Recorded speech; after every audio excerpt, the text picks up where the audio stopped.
Hey there, Streakers. How you doing? It is the end of a Wednesday, October 18th, and Jami is calling me from the other room. What was that? Yeah, I'm on the podcast. You want to come in? You want to podcast with me? You don't have to. She's coming in. She's actually going to do it this time. She's going to come in. Are you going to be on camera? Or are you going to be off camera again? I'll be on camera. You're going to be on camera? Here, I'll get you a mic. Are you going to... There. Oh, here we go. What are we talking about? We're talking about intentional eating. Oh. Yeah, it's kind of fun. Here, I'll scoot you over so you can get in there a little bit more. That mic's a little bit high for you, huh? Here, let's switch. You do that one, and I'll do this one. There we go. That's good. So, anyway, Streakers, welcome to the Streaking podcast. Jami's joining me just right out of the chute. She's wanted to be on for a while. She got ribbed by one of our Streakers out there asking her, why aren't you on the Streaking podcast anymore? And What's the deal? I am on the Streaking podcast. I miss a week or two, and everyone thinks I'm not doing it anymore. It's because you've gone to doing it every day, and then Yeah. on top of it, I missed a week or two, and so it has the appearance. Has the appearance that you're I'm there. not There's doing Chance. it. Hey, Chance, we're on the podcast. Chance, you can come say hi to everyone. So this is Chance. Hi. There he is. You can see if you haven't seen him for a while. When's the last time you were on the podcast, Chance? Let's see here. I think it was last year. It's been a while. Oh, it's more than a year ago. Because you haven't done it at Yeah. this house. Yeah, you haven't ever done it No, at I this haven't. house. So- So It's been over a year. it's been over a year that Chance been on, but there he is. Yeah. So that's saying something. You guys need me on. Yeah, We do. need to have Chance back We need on. to have Chance on. Good to see you, son. Glad you're home. So Hey, guys. one of the courses that I have been taking on Masterclass. So if you've been listening to the podcast for a while, you know that one of my streaks is to open the Masterclass app at least one time every day. And you and I were actually talking about this at lunch about intentional eating. And this class that I took, or am taking, I'm right in the middle of it. I have to find his name, but I was talking with you about this class and how much I liked it. And the reason why I liked it is because it just makes a whole lot of common sense. Also the way that I think a lot of years ago, I used to Michael Pollan. That's- Pollan. And yeah, Okay. intentional eating. Yep. A lot of years ago, I used to think that the way to anyone's heart was to bring a treat. Yeah. Like anywhere I went, I'm like, oh, Well, they'll it love still it. is They'll kind love of, it. right? You look at it as a reward. As we've been going forward, I've come to realize that food is probably one of the most personal things in a person's life. Like how they want to eat, what they like, what they don't like. It's actually It's highly personal. really personal. Yeah. I agree. And so this is one of the things that he said is he's like, take the guilt out of food. Mm-hmm. Some of the things that he talks about in his intentional eating are, for example, and what you and I talked about are, what was it? Hyper processed food, which means that it's gone. And basically what I think about, the way that I describe it, is it's taking a whole bunch of food and compressing it into a pill. Yes. Like a candy corn. One of your favorite treats, a candy corn. I would classify a candy corn as a hyper processed food. Right. Is it a food? A hyper Well, processed and that's what he says, synthetic. synthetic. It's a hyper processed synthetic that you're not going to find anywhere naturally or organically. So he talks in the about, world. because he talks about that it's, eat food. That's one of his mantras is eat food, not synthetics. Yes. Not things that act like food. And the other one you and I were watching the other day was, and by the way, this is all coming to a point, but I got to get you caught up to what it is that I've been watching. But the other day we were watching, and he's like, "What happened when people started to sell ingredients or nutrients? You eat iron now, or because it's iron fortified, or protein, or."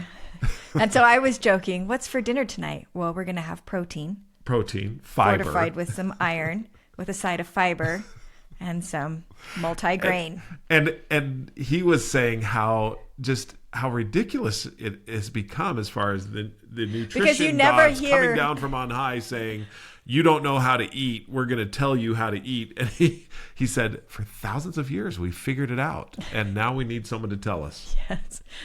And I love that he classifies food, because you're right. You would never hear a farmer say, I grow protein. What's your crop? This year it's iron. Iron. I got iron going. Next year I'm going to do some magnesium. Exactly. The nutrients. You just don't. You don't hear it. You don't hear that.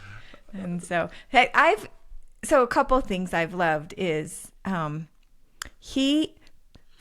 can be an area of shaming. It can be an area of insecurity. Yeah. It can be an area of secrecy. Maybe because there are so many foods that taste so good. Oh, I know. And so there's no way to not at some level have it be rewarding. Yeah. And I love that he acknowledges that and says it's okay that food is rewarding. And so he's taking that punishment out of enjoying food away. Yeah. And saying it's okay to enjoy food. And then I love, though, that it's called intentional eating. In other words, make a decision, make your decisions, know what you're doing, intentionally choose how and what you want to eat. And then from what you've said in his class, he goes along and just talks about his journey and why he chooses to eat the way he does, and takes out some of the marketing that I think we've all been exposed to for a lot of years that have made us feel certain ways about certain foods and other ways about other foods that can have, I think, a lot of negative impact on the actual process of eating. Yeah, and I think has had a negative impact. And so here's the point that I wanted to go to is, first, you made it, which is intentional. When I look at a streak, it's always deliberate and intentional. I'm doing something intentionally. So today, during lunch, one of the suggestions that Michael Pollan had was, when you're eating, take a moment to actually chew the food that you're eating by setting down your fork. So take a bite, set down your fork. So you noticed I was trying that today. But the other thing you said too was, and I've heard this with other people, intentional eating, that part of the process is allowing yourself time to enjoy the process of eating, to taste the food that you're eating, rather than this feeling of, I have to hurry and eat it. But then oftentimes it's like, well, now I need more. So it's like, maybe you can take longer to eat less, and that's okay. And that is what he said, is that if you take longer, what then happens is your stomach has time to send a signal to your brain that you're satisfied, that you've had enough. Whereas if I pack it down very quickly, then I override the sense of being full because I'm just packing it down as quickly as possible. What he was saying in this whole thing is be intentional. And which leads me to the other point, as far as, so I'm intentional in looking at my food and intentional in looking at that. The other thing that he said is, one way that we can increase our intentionality and also our or reduce, not increase, but reduce our intake of calories is to always eat with someone. And that's when I talked to you about the blue zones. Yes, exactly. Which I don't know a ton about them, but I've read a little bit, and I keep coming across different articles that talk about, so the blue zones are geographical areas within the world where the people that live in those areas live longer than the rest of the population. And so they've done studies on these certain spots that they call blue zones of why are these groups of people outliving other people? Like, what is it in their lifestyle that is causing them to actually live longer? And what were some of the things that you had said? So one of the first things that they talked about is that their culture doesn't shame getting sleep, like that they're okay with sleeping and getting enough sleep. I think that's culturally okay and really acceptable. I like that. I love those people. Let's culturally accept sleeping more. I agree. I think that would be great. The second thing, or another one of the things that they talked about, was how they manage stress. Living more generationally, like having more family closer proximity. And then the one that I had talked to you about that they had said is that they eat together, but that eating isn't about eating, that a meal is sharing a meal together. Like that is part of the point of the eating is we get to be together as friends, as family, as groups of people. And the talking and the interaction that happens in the meal is equally as important as the meal. Yeah. Which brings me to the streak. What was that? That was one of the things that Michael Pollan said. Yeah. Eat with people. Which brings me to a weekly streak of eat with your family or another person at least one time a week or 2 times a week. That is now intentionally setting it up so that I am consistently striving diligently to eat with someone every single week. That's what I have appreciated about all the years that we've raised our children is we have at least one time every week since we've been married had a meal together. Mm-hmm. Multiple times usually in a week. Yes. But when I was traveling as much as I was, we weren't eating as a family every single night. Sometimes you probably would with the kids, but I wasn't. I did realize when you first started traveling, I looked at it. I looked at dinner time as and I don't know why this would be, but when you were gone, we didn't have to cook dinner. It was like, Dad's not here. We don't have to cook dinner. And we did that for a while. And then it reached a point that I recognized that having dinner together as a family had more value than just eating. Yeah. That we communicated, we talked, it also gave us some structure to our evening. We ate better, we ate more healthy. There's a whole bunch of things that happen when you do it together as a family. And honestly, eating is more rewarding and talking happens more freely and easily when there's food involved. Yeah. So that's another thing, you get to talk. And that's where I get to as far as a streak is concerned, is be deliberate and intentional about eating together with friends, with family, with whoever it is. Break bread together at least one time a week. And one thing I was just going to say, because you said, you could set a streak to do this. I've thought of 3 or 4 streaks that you could set around this, and some that people have done. Some of them is to cook a healthy meal together, or for me, it would be even something as at least one time a week. And I thought if I wanted to do a daily streak, could I set a streak that said, be intentional about something I eat every day? Oh, that's really just good. To remind myself to be intentional. Yeah.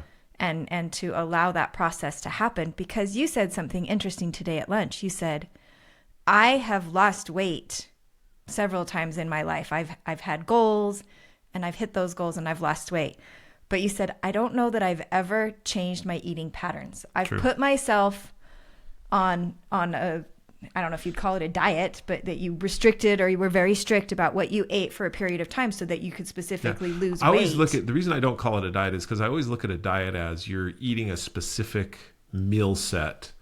And you would be very conscientious about caloric intake. The caloric intake. So whether that's a diet or not, I just always looked at it as if I cut my calories, it doesn't matter what I eat. And this is proven true for me.